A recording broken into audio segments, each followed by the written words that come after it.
मुखे ॾाढी खुशी आ माशाअल्लाह ही फ़कीरन 9,75,18,805 भेरा कलमो शरीफ पढ़ियो ला इलाहा इल्लल्लाह 70 भेरा जेको 70,000 भेरा कलमो पढ़ियो उन जी यकीनी बख्शिश आ यकीनी जे पढ़ी आ उन ईसाले सवाब कयो आ हुजूर जे अबाणन जे ला तोहफो सुभान अल्लाह 5,14,499 भेरा दुरूद सूरत इखलास 1 लख भेरा सूरह मुल्क 50 भेरा यासीन 1200 भेरा मुजम्मिल 1600 दफा जिक्र इसमें जात 95,000 भेरा खत्म शरीफ 182 इस्तगफार 2,50,000 ऐं हिकड़े आशिक़ वरी उमरो कयो ऐं सची बुधाइबो आहे त ॿियनि खे रीस अचे हिन भेरे जेको मूं उमरो कयो न उहो हुजूर जे अबाणनि जे लाइ कयो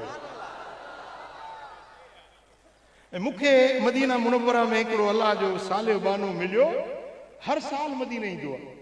मूं चयो ग़रीब माण्हू हर साल मदीने जो ख़ैर त आहे किथां खज़ानो हथ कयो अथई चइजे हिकिड़ो नुस्ख़ो आहे मूं वटि जो ॿुधाई कि पोइ ॿुधायां राज़ रखंदो मूं चयो मुंहिंजी दिलि नंढड़ी आहे मां रखी कोन सघंदुसि जे ॿुधाईंदे त मां पंहिंजी जमात खे दोस्तनि खे ॿुधाईंदुसि चइजे भला हाणे बिस्मिल्लाह मां ॿुधायां जंहिंखे वणेव तंहिंखे ॿुधाए रोज़ानो सिजल ते जी निमाज़ खां पोइ 2 भेरा 2 रकातूं नफ़िल पढ़ंदो आहियां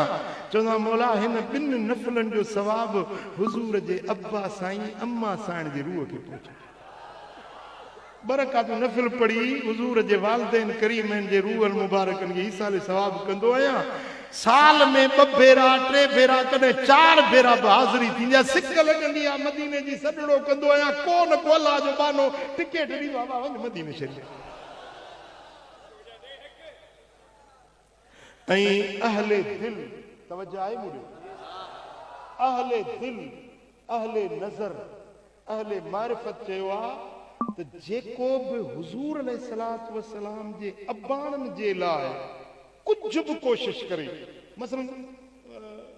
को नफिल पढ़ी खैरात करे ईसाले सवाब करे ॾींहुं मल्हाए